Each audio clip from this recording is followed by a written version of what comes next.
A'udzu billahi minasyaitonir rajim. Bismillahirrahmanirrahim. Ya ayyuhalladzina amanu taqullaha wal tanzur nafsum ma qaddamat lighadin wattaqullaha. Innallaha khabirum bima ta'malun. Shadaqallahul azim. Bapak, Ibu, pemirsa TV 9 yang selalu dirahmati oleh Allah Subhanahu wa taala. Alhamdulillahirabbil alamin. Kita ketemu lagi dengan Iim dalam kajian ekonomi Islam. Kali ini temanya adalah kenapa kita perlu berinvestasi sejak dini.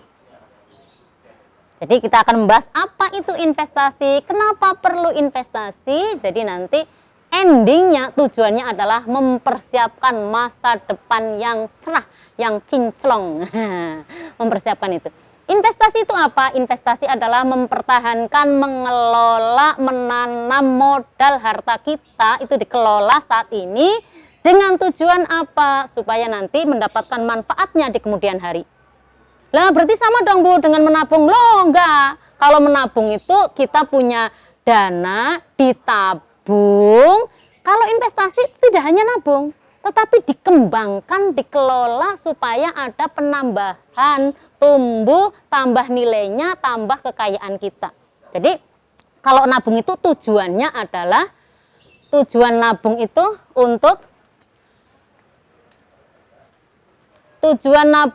untuk masa depan, untuk menyimpan saja. Tapi kalau investasi itu untuk mendapatkan keuntungan. Kemudian kalau investasi ada resikonya, namanya orang usaha, kadang rugi, kadang untung. Tapi kalau nabung itu apa ya? Nggak ada resikonya. Tapi tergantung nabungnya, Bapak Ibu. Kalau panjenengan nabung 1 juta, nggih, titipkan ke rekening bank 1 juta ya, itu pasti berkurang. Ya berisiko juga karena apa? Administrasi kanggo nopo niku merawat rekeningnya panjenengan niku itu ada dananya. Paling murah sekarang itu administrasi bank kayaknya 10.000 deh. 10.000. Barang panjenengan nyimpen duit emang 1 juta.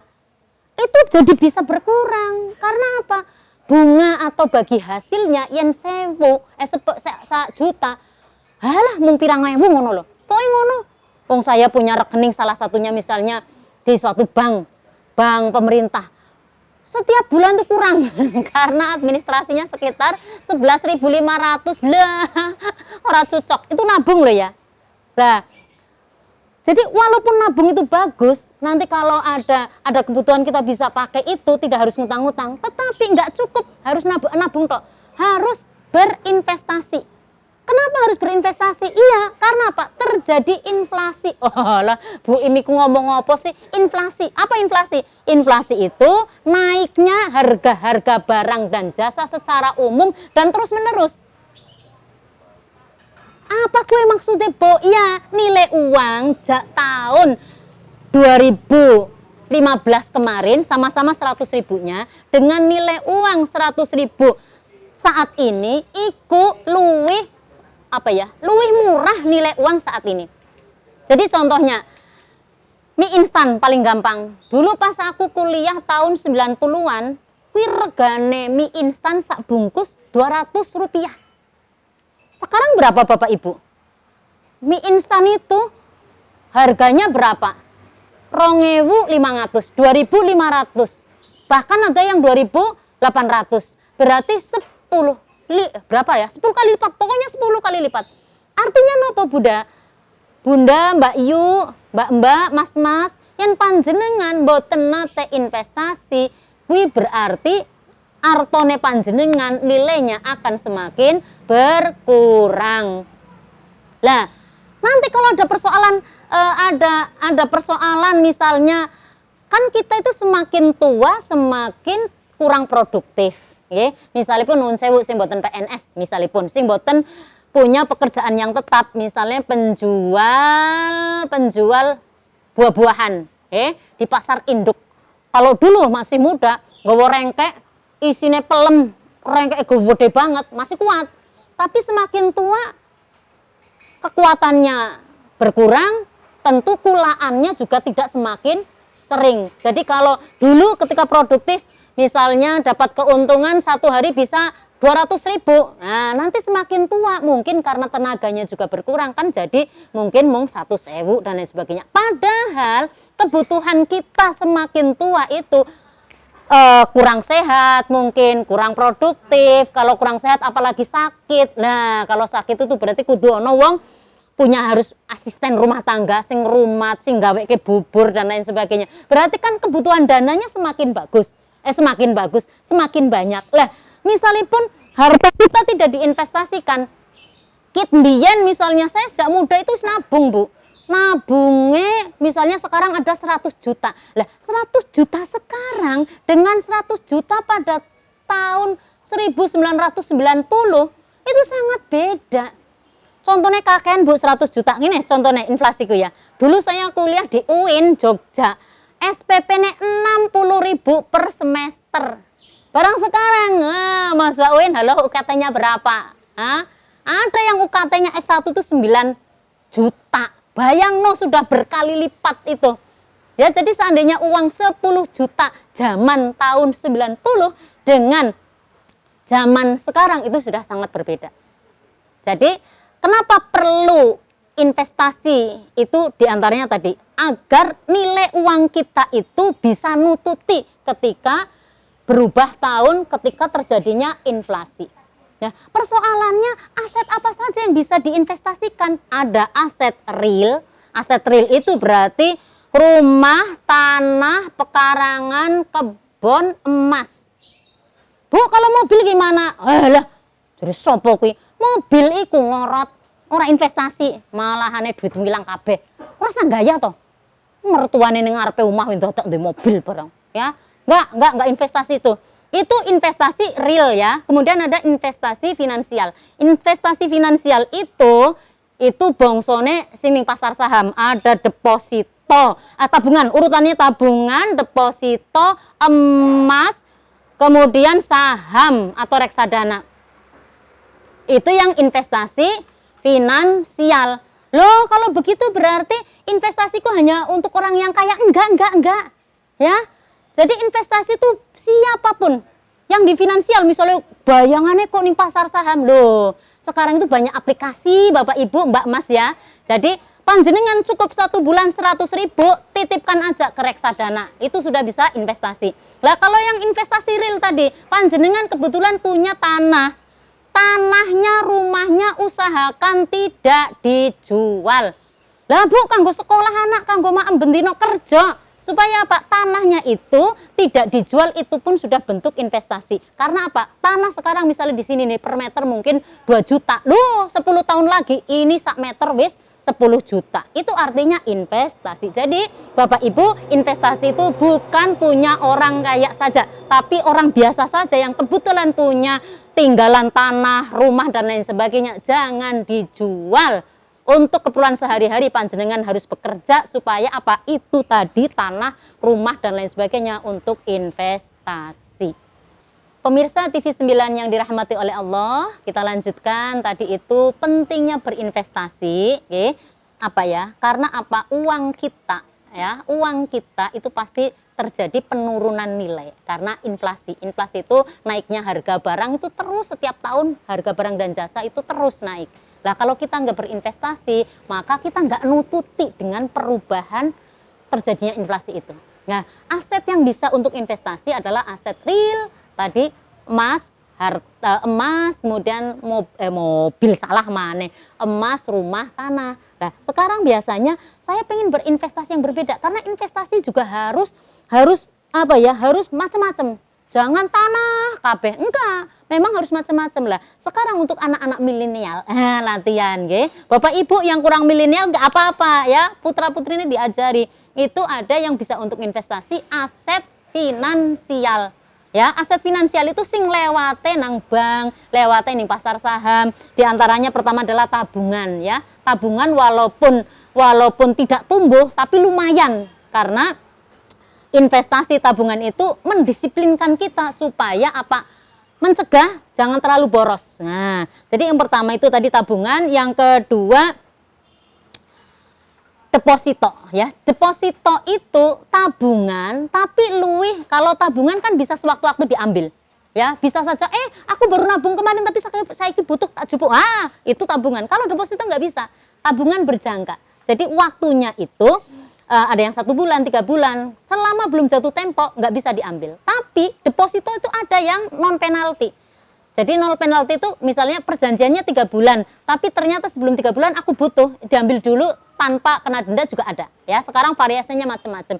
Kemudian yang selanjutnya adalah obligasi. Obligasi itu surat utang dari lembaga pemerintah maupun swasta. Jadi pemerintah ketika mau membangun jalan tol misalnya, kemudian butuh dana, maka menerbitkan obligasi, atau kalau dalam syariahnya namanya syukuk. Ya.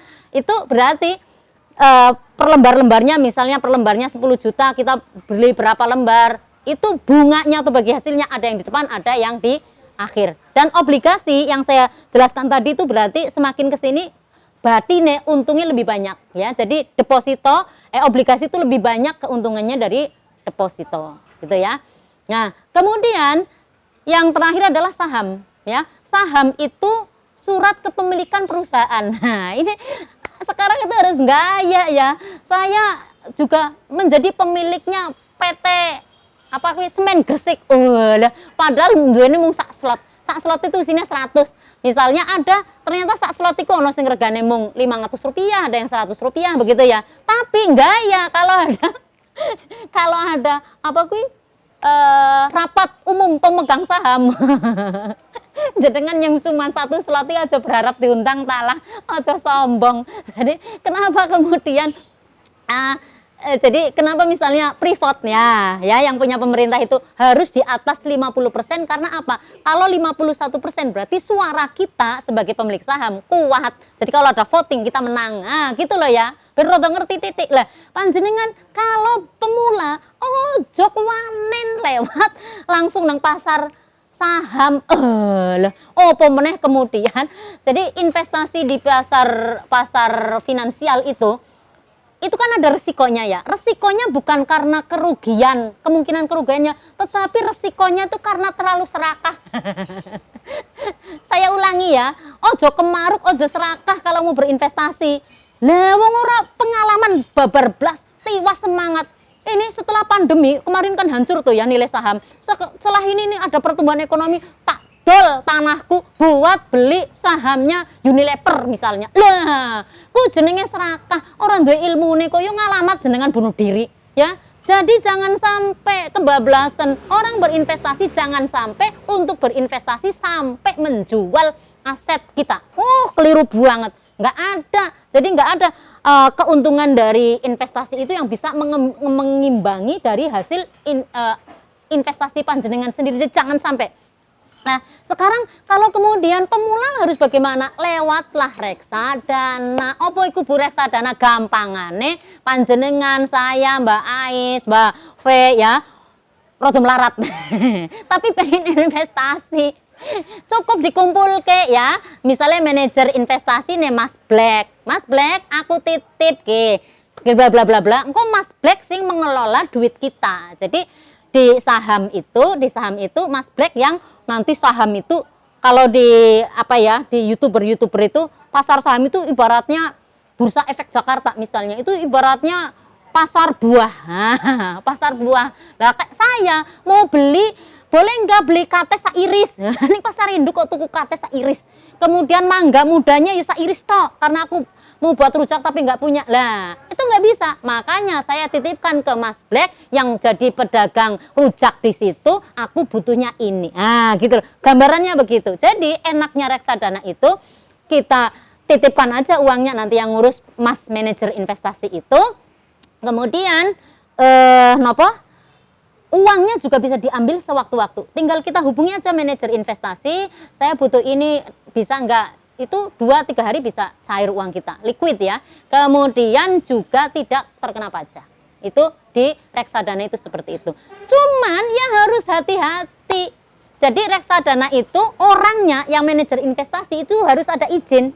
Izin sebagai wakil, Wapertnya, jadi wakil agen penjual efek reksadana. Jadi orangnya itu juga berizin OJK, dan orang yang berizin OJK ini kerjanya di lembaga investasi yang ada izinnya, Asosiasi Pedagang Efek Reksadana. Jadi kalau ada orang menawarkan, hati-hati, ada orang menawarkan, sampean mau latihan bisnis saham lewat saya saja secara pribadi, ya? No, nggak mungkin. Karena apa? Dalam dunia begitu nggak ada orang bekerja secara individual tanpa mengatasnamakan lembaga itu tadi. Ya, jadi jangan hati-hati, pokoknya ojo serakah, ojo lah ngerongok kayak buim kudu ngene-ngene. Itu salah besar. Jadi itu tadi, oleh karena itu misalnya mau investasi yuk hati-hati. Ya. Jadi pertama pastikan, kan saniki kathah banget ya, ternyata investasi bodong. Ada penggandaan uang, mungkin toh. Logikanya kalau dia bisa menggandakan uang lapo dadak golek yaku. Buat dia sendiri kenapa sih? Nyatanya kan pokoknya nggak mungkin. Jadi contohnya tadi, ya, nggak ada orang yang bekerja secara individu, manajer investasi. Pasti dia harus mengatasnamakan lembaganya. Jadi hati-hati dengan investasi bodong. Pertama adalah cek legalitasnya. Cek legalitasnya kemana, Bu? Ke OJK. Karena OJK itu Otoritas Jasa Keuangan, itu lembaga independen yang mempunyai hak mengatur dan mengawasi semua yang bergerak di bisnis keuangan, bank maupun non-bank, itu semuanya ke sana. Kemudian kalau ada tawaran terlalu menggiurkan, dapat investasi 10 juta, nanti bulan depan jadi untung 1 juta, gede dan cepet, mungkin banget. Kemudian caranya mereka, cirinya dia palsu ya, bodong, itu caranya ngerayu tuh dengan memaksa-maksa. Jadi kita pakai psikologisnya orang yang gubuhan, itu langsung tanda tangan parah. Jadi kalau kita ditawari investasi, kemudian ragu, yang benar adalah diam, mandek, tunggu sehari 2 hari. Itu pasti panjenengan akan memikirkan ulang. Jadi begitu ya Bu, Mbak, Mas. Jadi investasi sejak dini itu supaya uang kita aman, bisa nututi sebagai tujuan kita nanti di masa depan. Pemirsa TV9 yang berbahagia, masuk ke segmen akhir. Kalau tadi apa itu investasi, kemudian apakah yang middle class, bahkan kita juga bisa berinvestasi, bisa, jangan khawatir ya. Jadi berapapun bisa asal tahu caranya, tadi sudah. Kemudian yang kedua, jangan serakah demi investasi kemudian aset kita yang real, ada tanah, ada rumah dijual, itu juga enggak. Nah, sekarang kemudian apa sih pentingnya investasi ya? Jadi yang pertama adalah menyiapkan masa depan yang kinclong, masa depan yang cerah, masa depan yang bahagia, orang susah mikir duit. Karena apa? Semakin tua tadi kondisi fisiknya juga sudah berbeda, kemudian belum kalau sakit, belum kalau punya penyakit menaun dan lain sebagainya. Nah, kalau panjenengan kemudian tidak mempersiapkan investasi kan uang yang kita tabung, beda dengan tabungan ya. Uang yang kita tabung, yang kelola itu semakin hari semakin bertambah. Jadi nanti bisa menyesuaikan panjenengan pengen apa saja. Caranya investasi nanti kalau sudah tua itu kan saya pengen jalan-jalan ke Eropa. Oh loh. Bu, ora sak keduwuren, ora ya wis ora dhuwur-dhuwur, tapi setidaknya saya pengen haji. Nah, pengen haji ketriyen mboten nate dereng daftar. Lah berarti hajinya pakai haji plus. Haji plus itu di atas 300 juta misalnya. Lah, yang panjenengan sudah investasi bisa itu. Bu, ora kaji-kajian lah, tapi saya pengen umroh setiap tahun bisa. Sopo sing ngomong ora iso. Bu, saya pengen ziarah. Ini banyak yang cerita. Jadi ziarah saja nuwun sewu nggih. Ada ibu-ibu dulu tuh anaknya 8. Orang sempet melu ziarah barang tua pengen ziarah, kakinya sudah nggak bisa jalan, uangnya juga terbatas. Ya piye, ya ganti kalau gitu kasusnya ya, anaknya sing punya mobil mbok gendongen.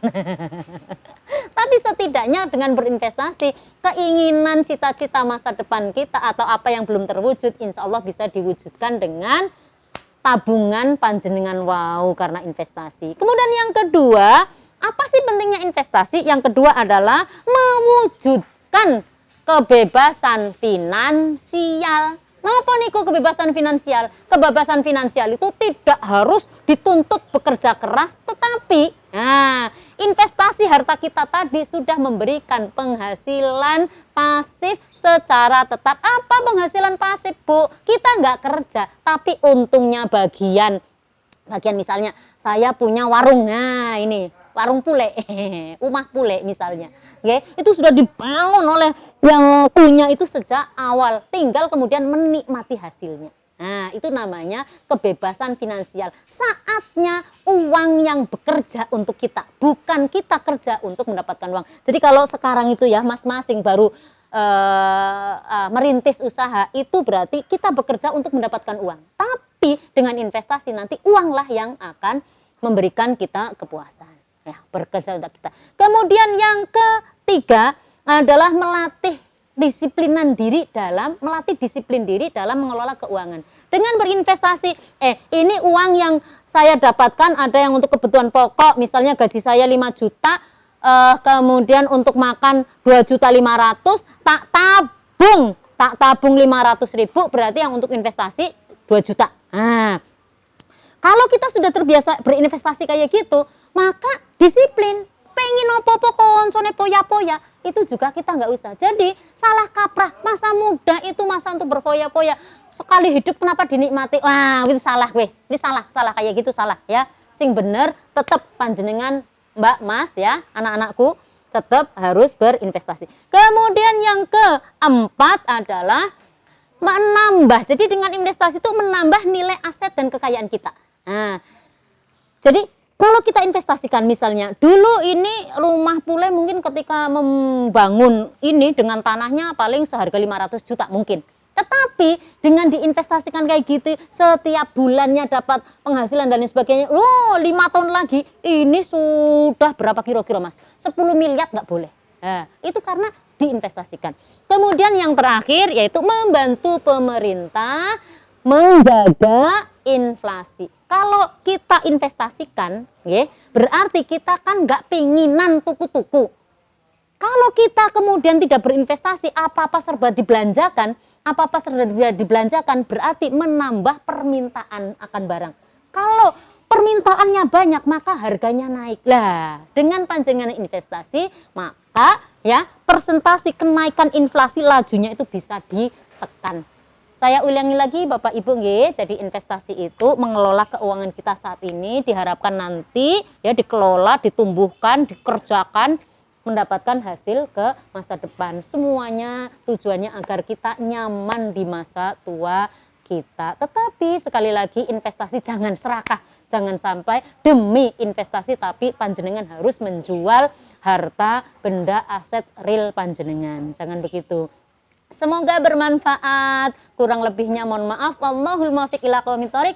Wassalamualaikum warahmatullahi wabarakatuh.